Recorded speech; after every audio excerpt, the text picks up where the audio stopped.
সাহেবরা চিঠি দিয়েছে, তারা কি সব নানাবিধ উপহার নিয়ে কৃষ্ণনগরে আসছে।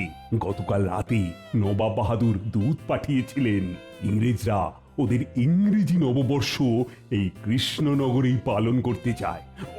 ওরা আবার সবকিছু নাকি রাতেই পালন করে। ওরা রাত 12টাকে মাথায় রেখে দিনের হিসেব করে।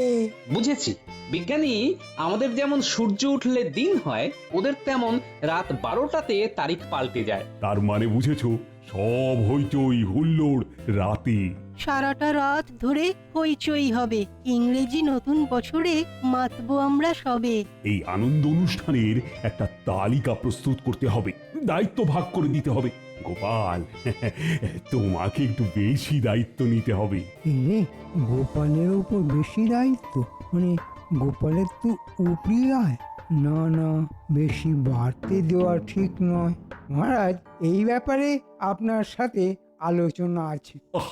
তা বারণ করেছে কি? করো না আলোচনা। কাউকে দায়িত্ব দেওয়ার আগে শতবার ভাববেন। এটা আমাদের মতন মামুলি উৎসব নয়, এটা সাহেবদের অনুষ্ঠান, এর মর্যাদা আলাদা। যে নিজের উৎসবকে মামুলি বলে, সে কোনো উৎসব পালনের যোগ্যই নয়। এটা আমার মনে হয়।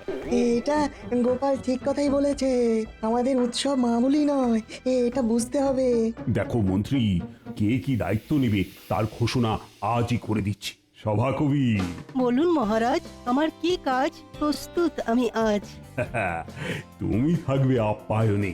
তোমার কবিতা দিয়েই অভ্যর্থনা জানানো হবে। আমি কবিতাতে ভরিয়ে দেব মহারাজ। রাজ্যের প্রশাসনের দায়িত্ব থাকবে সেনাপতির ওপর, আর মন্ত্রী নীতি নির্ধারণ করবে। গোপাল সামলাবে ভাড়ার, হয়ে গেল। আর রাজবৈদ্য সেবার দায়িত্বে থাকবে, আর বিজ্ঞানী থাকবে আমার সাথে। আজকের মতো সভার কাজ এখানেই শেষ হলো। কাল থেকে আমাদের আসন্ন উৎসবকে কেন্দ্র করে সকলে নিজ নিজ দায়িত্ব পালনে ব্রতী হবে, এই আশাটুকু আমি করব। এ আমাদের কাজ মহারাজ। দেখবেন সাহেবদের কাছে আমাদের কৃষ্ণনগরের নাম সোনার অক্ষরে লেখা থাকবে।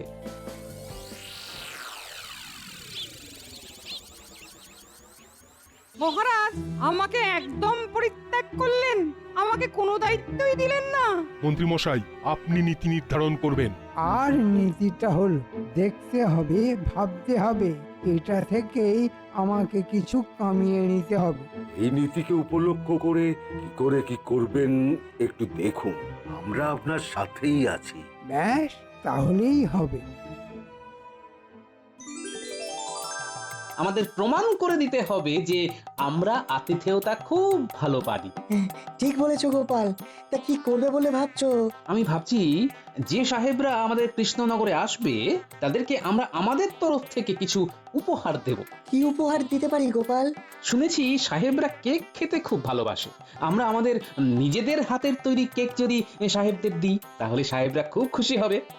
এ তো গেল খাদ্য। কৃষ্ণনগরের বিখ্যাত মাটির পুতুল, সাহেবদের হাতে মাটির পুতুল তুলে দিতে পারি। খুব ভালো পরিকল্পনা বিজ্ঞানী, খুব ভালো। এর সাথে তোমার ওই আবিষ্কার যদি কিছু দাও তাহলে আরো ভালো হয়। সুগন্ধিত কাগজের ফুল দিতে পারি। হ্যাঁ, তার গন্ধ কোনোদিন ফুরিয়ে যাবে না। তাহলে ওই কথাই রইল, কাল সভাতে মন্ত্রীমশাইয়ের নীতি শোনার পর আমরা আমাদের কথা বলবো। একদম। মহারাজের জয় হোক। বলো দূত, বলো কি সংবাদ? নবাব বাহাদুর এই পত্রটি আপনাকে পাঠিয়েছেন। উনি জানতে চেয়েছেন যে আসন্ন ইংরেজি নববর্ষের উৎসবের জন্য মহারাজ কি রকম প্রস্তুতি নিচ্ছেন। তাহলে নবাব বাহাদুরকে একটা পত্র লিখে দিচ্ছি যে আমরা এই উৎসব আয়োজনের জন্য সমস্ত প্রস্তুতি শুরু করেছি। নবাব বাহাদুরকে জানিও যে তার উঁচু মাথা আমরা নিচু হতে দেব না। তুমি বিশ্রাম করো, নির্দিষ্ট সময়ে তোমার হাতে পত্র পৌঁছে যাবে। যথাজ্ঞা মহারাজ। নাও মন্ত্রী, বলো, তুমি তো আমার নীতি নির্ধারক। আসন্ন উৎসব সম্পর্কে তুমি কি নীতি ঠিক করেছো? যেমন উৎসব হয় মহারাজ, সাহেবরা আসবেন, তাদের আপ্যায়ন করব, ব্যাস। অসহ্য, অসহ্য! এই তোমার পরিকল্পনা? সত্যি তোমার মাথায় বুদ্ধিগুলো এবার দেখছি হাঁটুতে গিয়ে জড়ো হয়েছে। গোপাল, বলছি তুমি কিছু ভেবেছো? আমি আর বিজ্ঞানী একটা ব্যাপার নিয়ে আলোচনা করেছি মহারাজ, মানে কিভাবে আমরা আপ্যায়ন করব এবং তার সঙ্গে আমাদের কৃষ্ণনগর কিভাবে জড়িয়ে পড়বে এই উৎসবে, সব ব্যাপার নিয়ে আমি আর বিজ্ঞানী কাল রাতে অনেকক্ষণ আলোচনা করেছি। দেখো দেখো মন্ত্রী, শেখো, গোপালের কাছে শেখো। বলো বলো বলো গোপাল, কি কি করতে চাও? প্রথম কথা, আমরা সাহেবদের হাতে কিছু উপহার তুলে দেব যেটা সারা জীবন সাহেবদের সাথে থাকবে, আর সাহেবরা এই কৃষ্ণনগরের কথা মনে রাখবে। বটে বটে, আমি তো আপ্লুত গোপাল। তা তোমরা কি উপহার দেবে ঠিক করেছো? মহারাজ, সাহেবরা কেক খেতে খুব পছন্দ করে, আর সাহেবদের কেক বানিয়ে দেব। কেক বানানোর উপকরণ আমার জানা আছে, আর কেক তৈরির যন্ত্র বিজ্ঞানীর কাছে আছে। এটা গেল খাবারের একটা পদ। এরপর আমাদের বাঙালি খাবার সাহেবদের খাওয়াবো। এটা কাল রাতে আমি ভেবেছি। বাঙালি খাবার সাহেবরা একেবারে চেটে ফুটে খাবে, দেখে নেবেন মহারাজ। অসাধারণ ভেবেছে বিজ্ঞানী। প্রথমে বাঙালি খাবার খাইয়ে তারপর ওনাদের হাতে আমরা কেকের মোড়কটি ধরিয়ে দেব, আর তার সাথে বিজ্ঞানীর তৈরি করা কাগজের ফুল, যেটার গন্ধ চিরস্থায়ী। আমার সাথে কৃষ্ণনগরের বিখ্যাত মাটির পুতুল, যা কিনা বিলেতেও পাওয়া যাবে না। ধন্য ধন্য গোপাল, ধন্য বিজ্ঞানী। আজও তোমরা যেটা ঠিক করলে তার থেকে আমার তো কিছু ভালো হতেই পারে না। এই ইংরেজি নববর্ষকে কেন্দ্র করে রাজবাড়ির মাঠে একটা মিলন মেলা হবে। সেই মিলন মেলায় কৃষ্ণনগরের মাটির পুতুল বিক্রি হবে। আগত সবাই সেই মেলা থেকে মাটির পুতুল কিনবে। এতে করে আমাদের অর্থনীতিও চাঙ্গা হবে মহারাজ। আমি ভাবতে পারছি না গোপাল, তুমি এত দূর ভেবেছো। এগিয়ে যাও তোমরা। আমি সব সময় তোমাদের পাশে আছি। অর্থ দিয়ে সুন্দর সুন্দর মাটির পুতুল আমি কিনে নিচ্ছি। আজ থেকেই শুরু করে দাও নববর্ষের উৎসবের আয়োজন। সেজে উঠুক আমাদের কৃষ্ণনগর। এই অবসরে নবাব বাহাদুরকেও আমন্ত্রণ জানান মহারাজ। তিনিও এই ইংরেজি নববর্ষে উপস্থিত থেকে আমাদের এই উৎসবকে সর্বাঙ্গীন সাফল্যমণ্ডিত করে তুলুক। ও জমে দই, কিন্তু মন্ত্রীমশাইয়ের মুখে হাসি কই? মন্ত্রী এখনো ভাবছে সভাকবি। এ মন্ত্রী, কি ভাবছো? বিষয়টা গোপাল ভেবেছে ভালো। হাতে হাত লাগিয়ে কাঁধে কাঁধ মিলিয়ে এই উৎসবকে সাফল্যমণ্ডিত করে তুলতেই হবে মন্ত্রী। আমি আপনার সৈনিক মহারাজ, আপনি যা বলবেন তাই করব। ওরে বাবা, অতি ভক্তি এ তো চোরের লক্ষণ। নজর রাখতে হবে। গোপাল, কাল সকালে তুমি মুর্শিদাবাদ চলে যাও। মানে নবাব বাহাদুরকে আমন্ত্রণটা তুমিই করো। হ্যাঁ, তাতে নবাব বাহাদুর খুব খুশি হবেন। আর সভা শেষ হওয়ার পর খাজাঞ্চির কাছ থেকে রাহা খরচটা কিন্তু নিয়ে নিও। ঠিক আছে মহারাজ। পুরো পরিকল্পনা ঘেঁটে দিতে হবে। আজ রাত থেকেই শুরু করব। আজকের মতো সভার কাজ এখানেই শেষ হলো।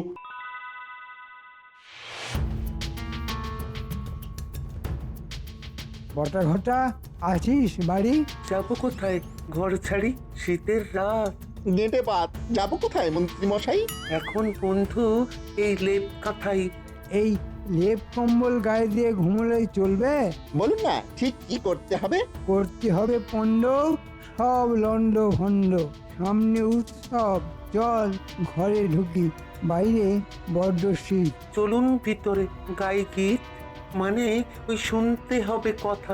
অনেক কথা আছে, দিতে হবে ব্যথা। কাকে মন্ত্রী মশাই, কাকে? আমাদের গোপালকে। চল দরজা বন্ধ কর।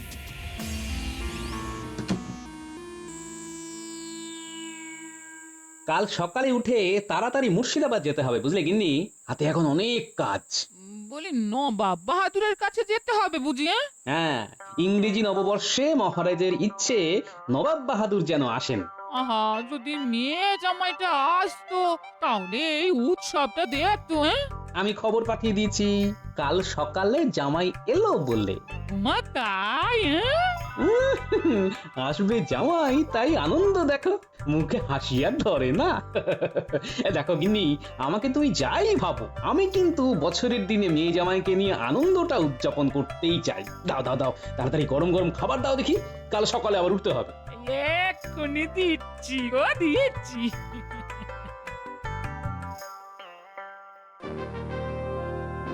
বলো কি গোপাল, কৃষ্ণনগর একেবারে সাজো সাজো। পটুপাড়ায় চলছে মূর্তি তৈরির কাজ, ঘরে ঘরে চলছে কেক তৈরি, সবই ওই রাতে ইংরেজি নতুন বছর পালন করার জন্য আর সাহেবদের খুশি করার জন্য। খুব ভালো লাগলো, তাই না নবাব বাহাদুর? সাহেবরা খুশি হলেই হলো। সাহেবদের কাছে বার্তা চলে গেছে, ওরা ঠিক দুদিন আগেই কৃষ্ণনগরে চলে যাবে। আমিও বছরের শেষ দিনে কৃষ্ণনগর থেকে নতুন বছর উদযাপন করব।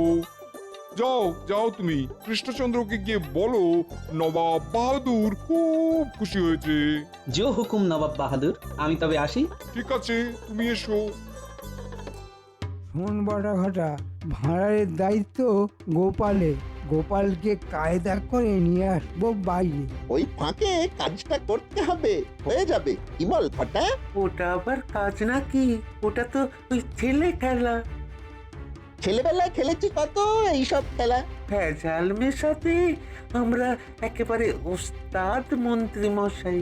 এই কথা জানে এ রাজ্যের সবাই। খাবারে মেশাবি জোলাপ, নবাব বাহাদুর ইংরেজ সাহেব গোপালকে দেবে গোলাপ। আর মহারাজ এই ফাঁকে নবাব বাহাদুরের বাঁকা চোখে পড়ে যাবে। তার মানে একটা তীর, তিনটে শিকার। নবাব বাহাদুরকে বলে কৃষ্ণনগরের সিংহাসনটা আমাকে নিতে হবে।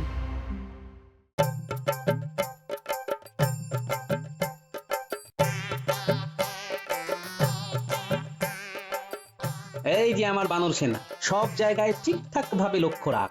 রাতে আতশবাজি জ্বলবে, তারপর সবাই খাবে। সাহেবরা সব এসে পড়েছে। তুমি কিচ্ছু চিন্তা করো না গোপাল দাদু, আমরা সবাই আছি। মন্ত্রী মশাইয়ের ভাবগতি মোটেই ভালো নয়, বুঝলি? ওটা আমাদের উপরে ছেড়ে দিন বাবা। মন্ত্রীমশাই আমার কাছে নস্যি, আমি যে দোষী। গোপাল দাদু, ওই দেখো মন্ত্রী মশাই এদিকেই আসছে। আসুন আসুন মন্ত্রী মশাই, কেমন দেখছেন এই উদ্যোগ আয়োজন? অভাবনীয় গোপাল, আমি ভাবতেই পারিনি যে এত তাড়াতাড়ি এত বড় উৎসবের আয়োজন সম্পন্ন হতে পারে। আরে কত কি দেখবেন মন্ত্রীমশাই, দেখার কত বাকি, সবে তো শুরু। শেষ হবে তো 31 তারিখ রাতে। গোপালের এই বানর সেনা আর মরকট জামাইকে আগে কিছু একটা করতে হবে। কি ভাবছেন মন্ত্রীমশাই? ভাবনার কি শেষ আছে জামাই? আজ রাত পোহালেই কাল।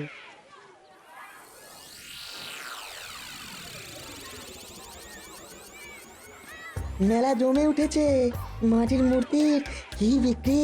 কাল সকালে নবাব বাহাদুর আসবেন, তারপর তো মেলা জমে একদম ক্ষীর হয়ে যাবে। এই ছোয়ারের মেলা দেখিলাম, খুবই উৎসব মেলা। ইহা কি নুইলার জন্য হইতেছে? হ্যাঁ সাহেব, আপনাদের জন্যই তো এই মেলার আয়োজন করেছি, নইলে আমাদের নতুন বছর বৈশাখ মাসে। হ্যাঁ, আমরা মহারাজের কাছে যাইতে চাই। আমরা মহারাজ এবং রানীমার জন্য উপহার আনিয়াছি। আপনারা আসুন সাহেব, আমি নিয়ে যাচ্ছি। গোপাল, এটা আমার কাজ। আমি মন্ত্রী, মহারাজের কাছে আমাকে নিয়ে যেতে হয়।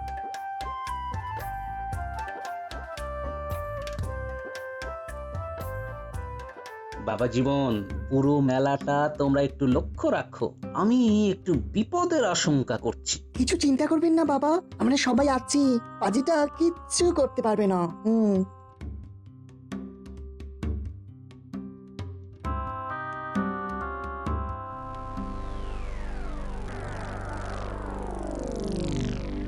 দাদা বাবু, বটা আর ঘটা দুজনে কি সব ফিস ফিস করছে। চল বটা ঘটার সঙ্গে একটু কথা বলে আসি। চল চল। কাল রাতে ঘটনাটা ঘটাতে হবে। হবে হবে, সব হবে, কিন্তু ওই মন্ত্রী মশাই তো হাত উপর করলো না। তাই তো মন্ত্রীমশাইকে একবার মনে করাতে হবে। কি মনে করাবে বটা দাদা? কাজের কথা মনে করাতে হবে গো। কাজ না হলে পয়সা পাবো না গো। পয়সা হলে কি খাবো বলো? তোমাদের তো রাতে কাজ। বটা দাদা, মন্ত্রী মশাই কি এখন তোমাদের সঙ্গে কাজ করছে? বটা বটা, এখান থেকে চল। করোনা আর চল, যা জানো তাই এবার বল। এই না মানে বললো, ছন্দের জন্য একটু তুই তরকারি করলাম। কিছু মনে করো না, নইলে তো চলবে শুল। হবে না কোনো ভুল। মহারাজা, এই উপহার আমাদের রানীর তরফ থেকে আপনার জন্য। কি আছে এতে? মহারাজ, এ তো ট্যাঙ্ক ঘড়ি। ধন্যবাদ ধন্যবাদ সাহেব, ধন্যবাদ। তোমাদের আর যেতে দেবো না বটা দাদা ঘটা দাদা। ওমা কেন? আমরা কি করলাম? মহারাজকে বলে দেবো। দাও না, বলে দাও। আমরাও বলবো তোমরা দুজনে এখানে ষড়যন্ত্র করছো। মহারাজ বিশ্বাস করবেন, কারণ তোমাদের তো খুব সুনাম। বলা মন্ত্রী মশাই তোমাদের কি কাজ দিয়েছে সেটা আমাদের বলতেই হবে। নইলে দুটো হাত দিয়ে কাতুকুতু দেব। পুটি ঘিরে ধরে কাতুকুতু দে দে দে, ভালো করে দে। কাতুকুতু দে ন্যাপলা। এই না, দাঁড়াও দাঁড়াও, এই ওরকম দুষ্টুমি করে না। আরে আমরা তো দুষ্টই। তাই দুষ্টুমি করতে কোনো বাধা নেই। কি করতে এখানে এসেছিল রে?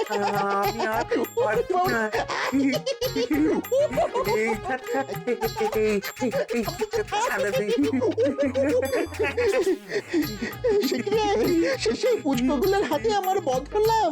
এখন বলো কি করতে এখানে এসেছিলে? নইলে তোমরা কাতুকুতু খেতে খেতে মরে যাবে কিন্তু।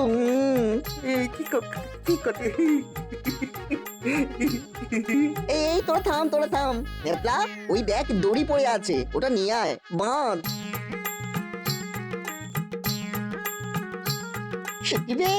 শেষে পুচকে গুলোর হাতে আমরা বধ হলাম। বাধা হয়ে গেছে দাদা বাবু। বলছে যা দৌড়ে গিয়ে তোদের গোপাল দাদুকে ডেকে নিয়ে আয়। আর পুটি তোরা থামিস না, তোরা কাতুকুতু দিয়ে যা, কাতুকুতু দিয়ে যা। জোরে জোরে দে, জোরে জোরে দে। আর দিও না, আর দিও না।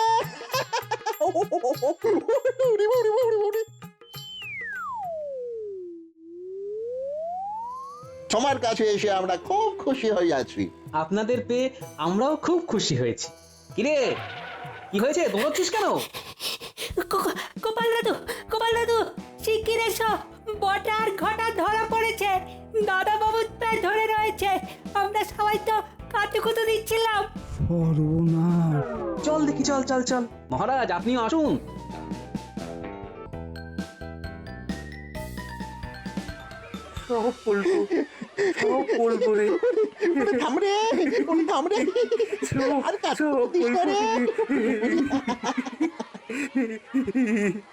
কি হয়েছে? ধরা পড়েছে মহারাজ। কি করেছে? ষড়যন্ত্র। এদের মধ্যে চুনুবুটি কি ষড়যন্ত্র করবে মহারাজ? কোথাও একটু ভুল হচ্ছে। হ্যাঁ মহারাজ, আমরা চুনপুটি। বটে গুলটে, কাতুকুতু শুরু কর।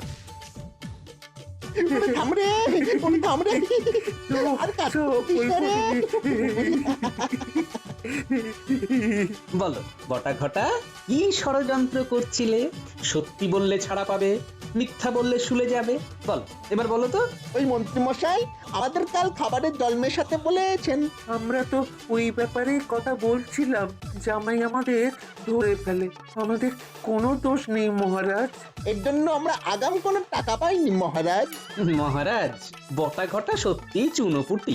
আসল রুই কাতলা তো আমার মন্ত্রী। কাল নববর্ষ হয়ে যাক, তারপর তোমার কি হয় সেটা আমি দেখাবো।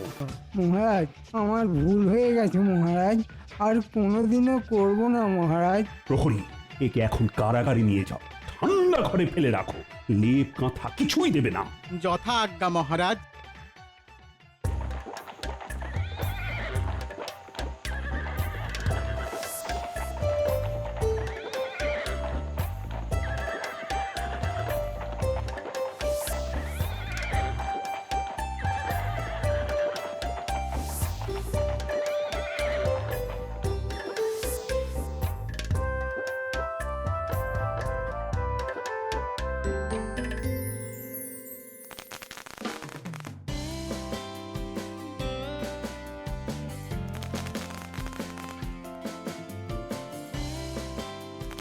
হ্যাপি নিউ ইয়ার।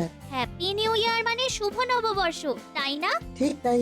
ওই দেখ, আকাশের দিকে দেখ, কি সুন্দর বাজি। এখন মিডনাইট, 31st December চলে গেল। New year is coming, so happy new year. শুভ নববর্ষ সাহেব, কেমন লাগলো আমাদের আতিথেয়তা? Human hospitality excellent excellent. আমরা খুব খুশি হইয়াছি, আর এই গিফটগুলো খুব সুন্দর, খুব সুন্দর। এই artificial flower amazing, really it's amazing. It also exciting, এরকম একদম রিয়েল লাগছে, মিনিয়েচার ফর্ম। কৃষ্ণচন্দ্র, মন্ত্রী কোথায়? আহ আহ, কি কি মশা কামড়াচ্ছে রে বাবা, ওরে বাবা রে, কি শীত করছে রে বাবা, ওরে বাবা রে, কি শীত করছে, শীতে বোধ হয় এবার মরেই যাবো, ওরে বাবা রে।